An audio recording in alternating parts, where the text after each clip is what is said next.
Welcome friends to our channel inspire waves. আজকে আরও একটা নতুন ভিডিওতে তোমাদেরকে স্বাগত জানাচ্ছি। তোমরা নিজেরাই জানো না যে তোমাদের মধ্যে ট্যালেন্ট আছে, প্রত্যেকের মধ্যে ট্যালেন্ট আছে, কিছু না কিছু ট্যালেন্ট আছে। তো এখন বুঝবে কী করে যে তোমরাও গুণী মানুষ? কী এমন গুণ আছে যেগুলো দেখে বুঝবে যে হ্যাঁ, আমাদের মধ্যেও সেই গুণ আছে, আমরাও গুণী মানুষ? এখন দেখো, আমি কিছু কিছু লক্ষণ বলছি, সেই লক্ষণগুলো ভালো করে মন দিয়ে শোনো। সেগুলো যদি মিলে যায় তাহলে অবশ্যই জেনে নিও যে তোমার মধ্যেও কিন্তু সেই অসীম সেই গুণ আছে, যে গুণগুলোর দ্বারা তুমিও কিন্তু অনেক কিছু করতে পারো যদি চাও। যদি তোমার ইন্টেন্সিটি ক্লিয়ার থাকে তাহলে তুমি কিন্তু অনেক কিছু করতে পারো। প্রথমেই বলবো, ভেবে দেখো কোনো কাজ তুমি ভেবেছো মন থেকে, যেই কাজটা আমি করব।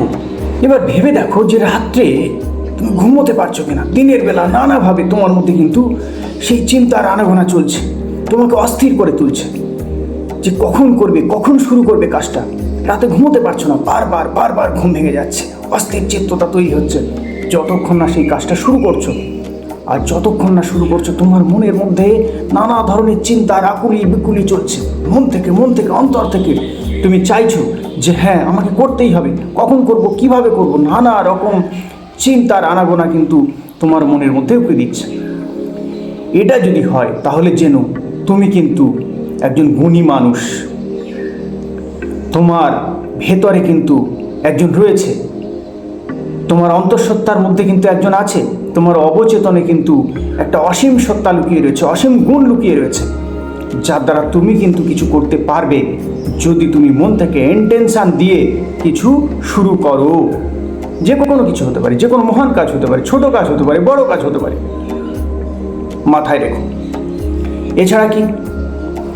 এছাড়া হচ্ছে অপরের দুঃখে তোমার চোখে জল চলে আসে। কোনো টিভিতে কোনো প্রোগ্রাম দেখছো, অথবা কোনো পডকাস্ট শো, যে কোনো শো, লাইভ স্ট্রিমিং কোনো কিছু দেখছো, কোনো দুঃখের ঘটনা দেখছো, কোনো আনন্দের ঘটনা দেখছো, সুখের ঘটনা দেখছো, যাই দেখো না কেন, সেই ঘটনাটা যখন তুমি দেখছো তখন দেখবে তোমার চোখে জল চলে আসছে, আনন্দেও জল চলে আসছে, আবার দুঃখেও জল চলে আসছে। এটা কেন হয়?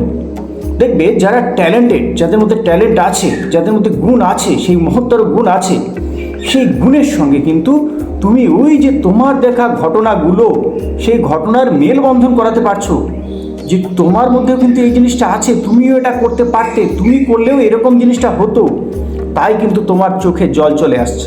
সেই জন্য তুমি কিন্তু সেই মহৎ গুণের অধিকারী। তুমি ভেবো না যে তোমার মধ্যে সেই মহান গুণ নেই, তোমার মধ্যেও সেই মহান গুণ রয়েছে।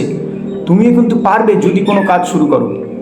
এটা কিন্তু কম কোনো গুণ নয়, এটা কিন্তু তোমার মধ্যে সেই ঈশ্বর প্রদত্ত গুণ, যেটা কিন্তু সবার মধ্যে থাকে না। সবাই কিন্তু এভাবে ভাবে না, এভাবে ফিল করে না, অনুভব করো না। তোমার মধ্যে কিন্তু সেই ফিলিংস আছে।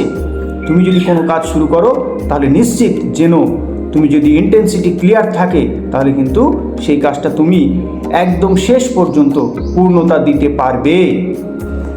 এছাড়া কি? দেখো, প্রকৃতি, আমরা কিন্তু প্রকৃতিজাত জীব। সেই জন্য যদি দেখো যে প্রকৃতি তোমাকে ভীষণভাবে টানছে,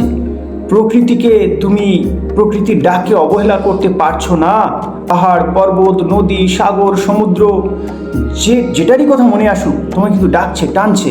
মনে হয় হ্যাঁ, চলে যাই, এখনই চলে যাই সাগরে, এখনই চলে যাই সমুদ্রে, এখনই পাড়ি দিই দূর সীমানায়। যদি মন থেকে এরকম হয় তাহলে জেনে রাখো তোমার মধ্যে কিন্তু সেই মহৎ গুণ আছে, যার জন্য কিন্তু এটা হচ্ছে। তুমি কিন্তু সেই মহৎ গুণের অধিকারী। সেই জন্য নিজেকে কিন্তু হেলাফেলা করো না, তুমি কিন্তু একটা রত্ন। সেই জন্য তোমার মধ্যেও সেই গুণ আছে। এছাড়া বিশ্বের যে কোনো প্রান্তে যে কোনো ঘটনা ঘটুক, দুঃখের ঘটনা ঘটুক, আনন্দের ঘটনা ঘটুক, যদি তোমার মধ্যে ইম্প্যাক্ট করে, তোমাকে প্রভাবিত করে, তোমাকে যদি ইনফ্লুয়েন্স করে, তোমার মনটা যদি আকুলি বিকুলি করে ওঠে, তাহলে নিশ্চিত জেনে রাখো তুমিও কিন্তু একজন গুণী মানুষ, ট্যালেন্টেড মানুষ। তোমার মধ্যেও কিন্তু সেই মহৎ গুণ আছে, যেটা তুমি কিন্তু অবহেলা করতে পারছো না। তুমি কিন্তু সেই মহৎ গুণের আধারিত এক ব্যক্তি, তোমার মধ্যে কিন্তু সেই গুণ আছে। কোনো কাজ শুরু করার পর শেষ না করে তুমি ছাড়ছো না, তার শেষ না দেখে তুমি ছাড়ো না। যতক্ষণ না সেটা শেষ হচ্ছে, যতক্ষণ না তার শেষ দেখে ছাড়ছো, তুমি কিন্তু তার পেছনে লেগে আছো, তুমি কিন্তু করতেই আছো, শেষ চেষ্টাটুকু তুমি করছো। তাহলে কিন্তু তুমি সেই ব্যক্তি, জেনে রাখো, সেই মহৎ গুণের ব্যক্তি, পৃথিবী প্রদত্ত, পৃথিবীতে তুমি উপস্থিত হওয়া সেই মহৎ গুণের ব্যক্তি। তুমি কিন্তু ট্যালেন্টেড, তোমার মধ্যে কিন্তু সেই গুণ আছে, এটা কিন্তু ভুলে যেও না। তুমি কিন্তু একজন ট্যালেন্টেড ব্যক্তি, তুমি কিন্তু গুণী মানুষ। এছাড়া আমাদের এই মহান বিশ্বে বহু দারিদ্র্যপীড়িত, অসহায়, বঞ্চিত, ক্ষয়িষ্ণু পরিবার এবং মানুষেরা রয়েছে। তাদের জন্য তোমার মন কেঁদে ওঠে, তোমার বারবারই মনে হয় তাদেরকে আমি একটু সাহায্য করি, তাদের পাশে গিয়ে দাঁড়াই, তাদেরকে একটু সান্ত্বনা দিই, তাদের ব্যথাতুর মনে একটুখানি সহানুভূতির প্রলেপ লাগাই। এরকম যদি মনে হয় তাহলে কিন্তু তুমি অবশ্যই সেই বিশেষ গুণের অধিকারী। তুমি জেনে রাখো, তুমি কিন্তু গুণী মানুষ। বিশ্বের প্রত্যেকটা মানুষকে তোমার খুব নিজের করে মনে হয়, কাছের করে মনে হয়। বিশ্বের যে কোনো প্রান্তকে নিজের জানা এবং পরিচিতের মধ্যে মনে হয়। এরকম যদি হয় তাহলে কিন্তু তুমি সেই বিশেষ গুণে আধারিত একজন ব্যক্তি, একজন পার্সোনালিটি সম্পন্ন একজন মানুষ। তুমি কিন্তু গুণী মানুষ।